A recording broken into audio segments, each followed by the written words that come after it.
FSN Radio. It's all about what's next. Go to financialsurvivalnetwork.com and sign up for your free weekly newsletter. You'll also get 3 free reports. The Financial Survival Network. It's all about what's next. Welcome. You are listening to the Financial Survival Network. I'm Kerry Lutz, and today is February 12th, 2020. Well, if you've been watching the Democrats, then you know they really are in need of medication, therapy, and probably, you might argue, some hospitalization, maybe permanently. You know, when you watch the meltdown that has taken place among this party, it is nothing less than shocking. And I'm speaking not as a mental health profession, maybe as a consumer of mental health services on occasion, but not a producer. But I've got a producer on with me, and tell us what you think about the meltdown. We're also going to talk about the global pandemic, or, well, right now it's limited to China. I'm talking about the coronavirus, and should you be worried? Should you just check into a bubble and become like a bubble boy? What do you do? How do you deal with the fear, and how do you let fear not take over your life? Well, our good friend, Dr. John Huber, is with us yet again. And Dr. Huber, you've worked with the homeless. You've been in clinical psychology for decades. So you know from whence you speak. If somebody came into your office looking like Nancy Pelosi, kind of like, or Joe Biden for that matter, they're kind of interchangeable. I mean, maybe they have different diagnoses, but they both seem to be spewing a lot of nonsense. What would be your reaction here? Well, first of all, I have to put my warnings up there. I've never assessed them. I have never, met Nancy Pelosi or Joe Biden. I do know, however, that their actions that has been shown on national television for several months, if not years, indicates that they are not very well grounded in what they speak. In other words, one moment they're saying they need to have a fence. Back in 8-10 years ago, we needed a fence on the border. Now they're saying absolutely at no cost. They talk about our current president Trump, and he was elected. And the day after he was elected, they're out there telling everybody that he will be impeached. And then we go through this circus where they controlled who was allowed to testify, and there was not one person allowed to testify in behalf of our president. He was not allowed legal representation there. They were given boundaries of what questions they could actually ask of the witnesses. And then they turn around and impeach him on hearsay evidence. Nobody actually heard him say, this is a quid pro quo. The president of the Ukraine never heard it. The people who were their star witnesses could not prove any of that. Those people would have never been allowed to testify in any of the courtrooms I've ever been in, and I do it pretty regularly, and I work with attorneys all the time. I've never had hearsay evidence be able to be presented like that, let alone totally the only use to convict anybody is somebody saying, that's what I felt like. I felt like that's what he meant. So that's how they ended up convicting him. It's just, there's no reality base to any of that. And that really is a red flag, whether they're a politician or somebody walking in the street and come into my office and sit down and have no reality base there. It's definitely a serious issue. And I can see as a politician how they probably know better, and they're probably more concerned with appearances and controlling the rest of the population because they do know better as the ruling class. At one point we were ruled by the people, for the people. Now we have the ruling class there. And previously they didn't really care who got elected as president, who were the main leaders, as long as the ruling class stayed in control. And that went for both parties, I think, for a lot of periods of time. However, Trump really doesn't belong to either party. He is doing and making decisions based on what he thinks is best for our citizens, because he doesn't plan on being a politician the rest of his life. He plans on going back into the business world, and he would like to go back and reenter into a safe business environment. And I think he's trying to do that for not only himself, but every other person out there, whether you're just graduating from high school and working at McDonald's, or you're an entrepreneur or a billionaire oil person. I think he has that perspective, and it's grounded in reality. I mean, he's created things out of nothing, and Nancy has not done that. I don't think very many of our career politicians have done anything but be politicians, whether it's Bernie Sanders, who lived on welfare until he became an elected official, and now he's extremely wealthy in the 1%, but he's never, ever done anything but been an elected official. Where is that reality testing there that says that is normal and okay? They're just not grounded in reality. Yeah, that's for sure. Well, talking about that, so Biden is campaigning in New Hampshire yesterday, and a student asks him a question about politics, and his response is that she was a lying, dog-faced pony soldier. I mean, yes. What do you make of that? Well, CNN told me it was a joke. Oh, it was? Well, that's what CNN told me, but the reality of it is he was not joking. He was serious. I watched the video, and it did not look like sarcasm. And the fact is he couldn't answer the questions. And, I remember thinking about how when he announced his election campaign for president, and so did Bernie Sanders, they sat there and they talked about how Trump has created all these problems. Yet Trump's only been in office for less than 4 years. Together, Bernie and Biden have been in office for 80-something years. And they're trying to push the problem off on everybody else. Again, it's that reality that there is none of it, and it's very scary. Yeah, it really is. And these people are detached from reality. And what do you think of a person who's 77, 78 years old? They're often addled. They can't get their thoughts completed. They don't know where they are. They don't know who they're talking to. They don't know what year it is. Do you think that person really should be evaluated at the very least? Well, I get asked at the hospital, and medical hospitals, not psychiatric hospitals, all the time to go and talk to patients who do not, for example, know what year it is. They don't know where they're at physically, that type of thing. And I'm asked to go in there and evaluate it because they're being asked to make medical decisions for themselves. And if they don't have the ability to give them the day of the week and what year it is, it lays the question whether they know what is medically best for themselves. And we may have to deem them incompetent and then follow through with the next of kin to find somebody who can actually make decisions for them. And we base it off of those questions you just asked. And, should anybody be in that situation, whether they're 25 or 85, it calls into question whether they actually should be making decisions for themselves. Period. Hey, so in Florida, where I happen to live most of the year, we have this thing called the Baker Act.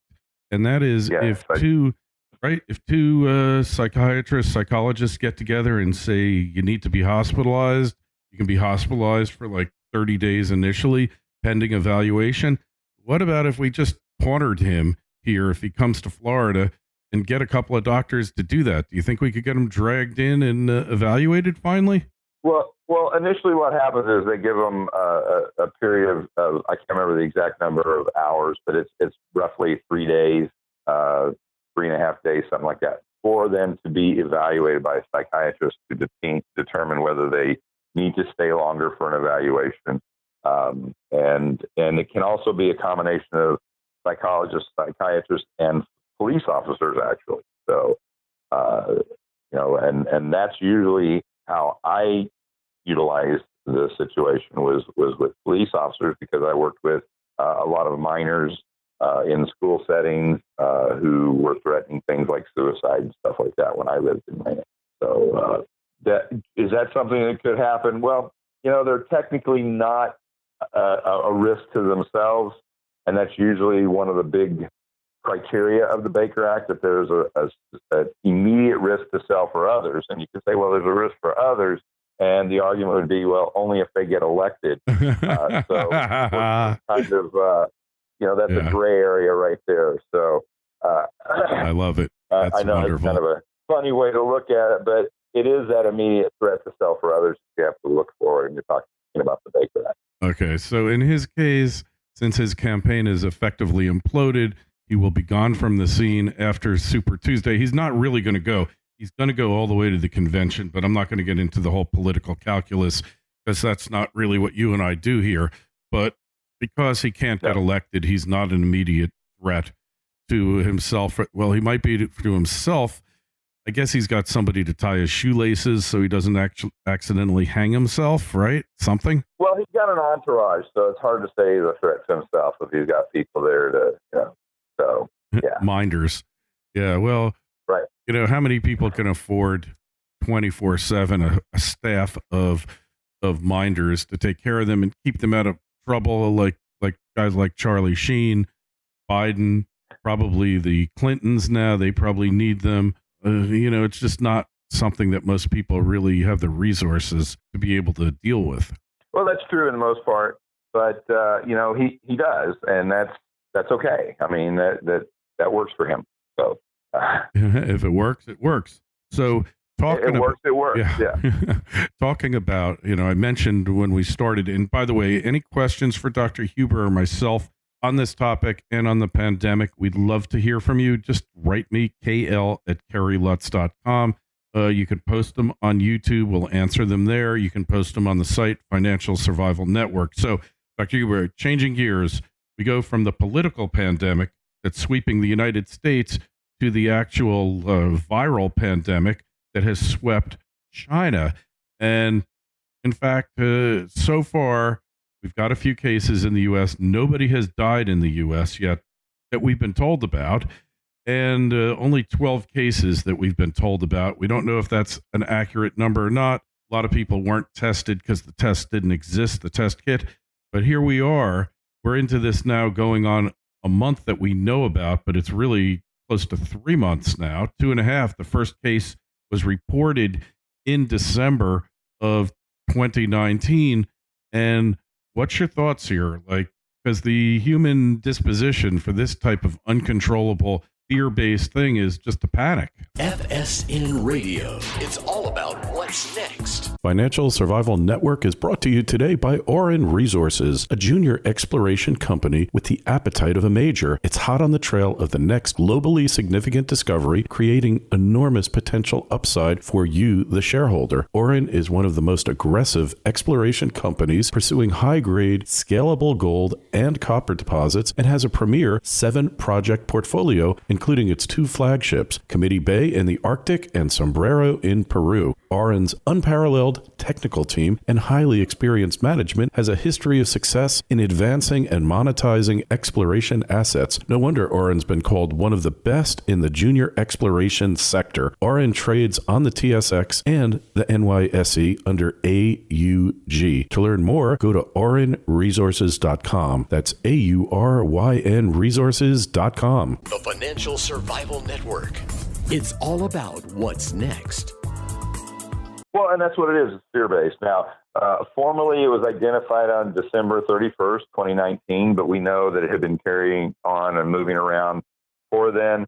The Lancet got in there and were able to do some studies on the original 40 or 41 people who were infected, and they were able to isolate it and do a reverse DNA kind of thing and find out that the coronavirus came from a specific type of snake that happened to be at that wet market. And apparently the first 4 victims had something to do with that snake. There was a family of 4 people.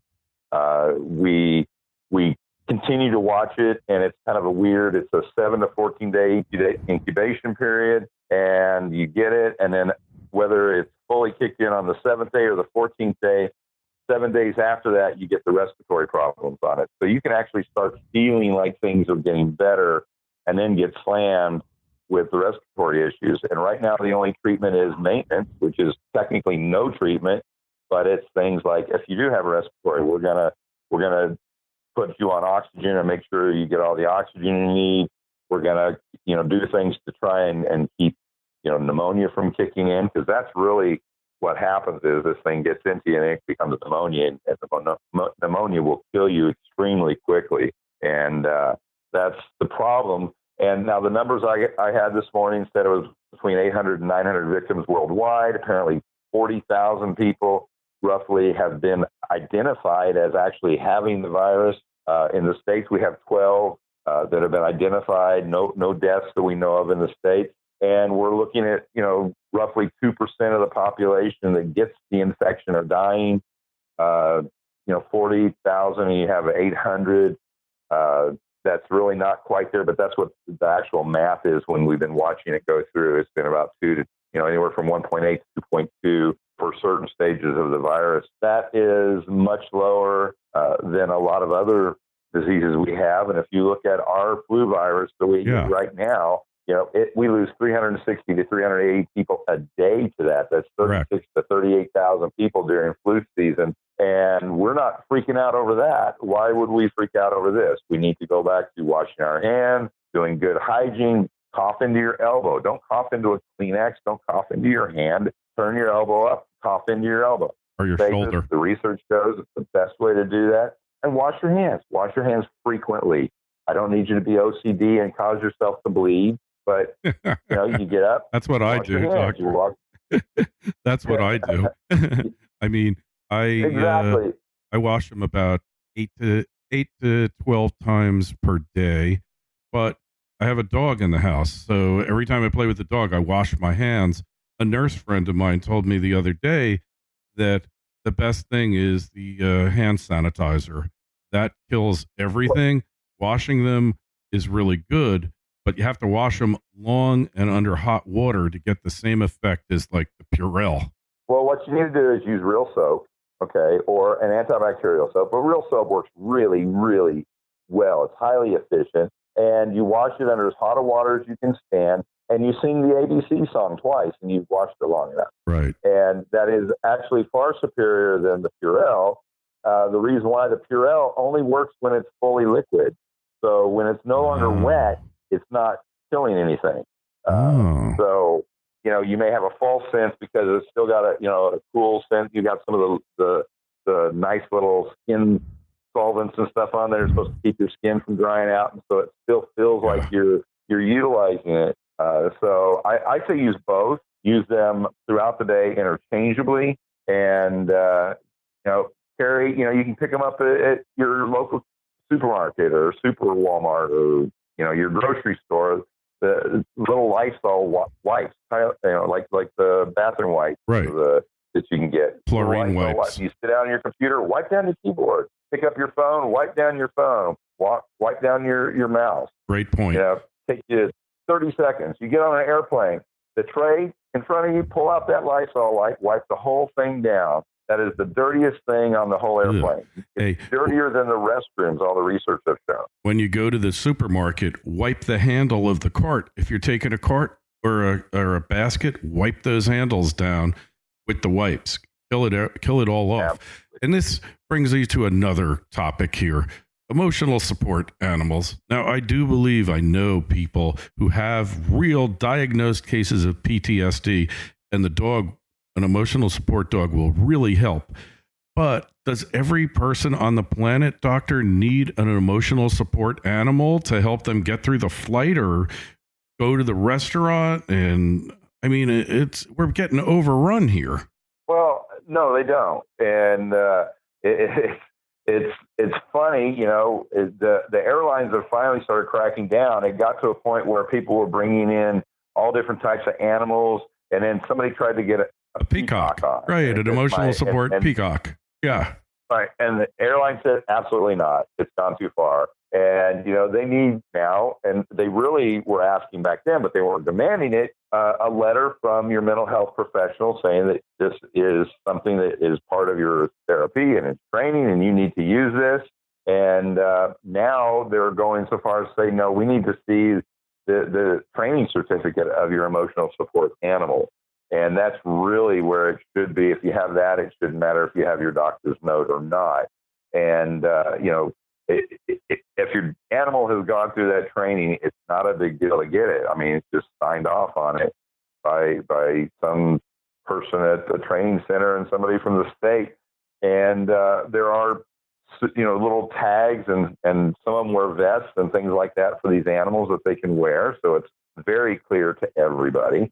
But, bringing your 7-foot boa constrictor on the plane because it's an emotional support animal doesn't quite fit the bill.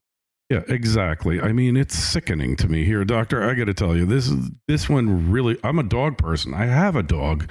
I love the dog, but that doesn't mean I want to bring him with me to the supermarket where I think it's really, really not good hygiene. I don't want to bring him to restaurants because there might be another dog there and they wind up getting in a fight, and then I've got to rein him in. You don't have to take your dog every place you go on the planet for emotional support. And then you got to ask the question, if they really need the dog this badly, maybe they shouldn't be living alone.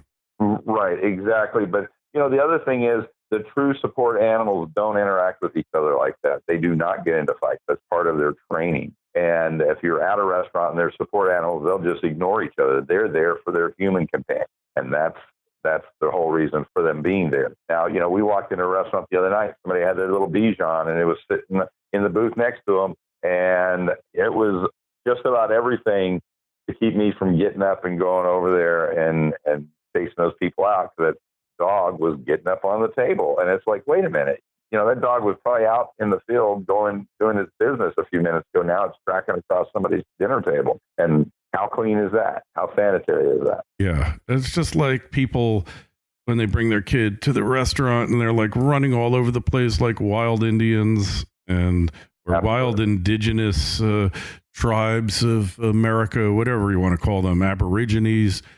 And, they're so cute. Well, they're ruining everybody's meal and you can't control them.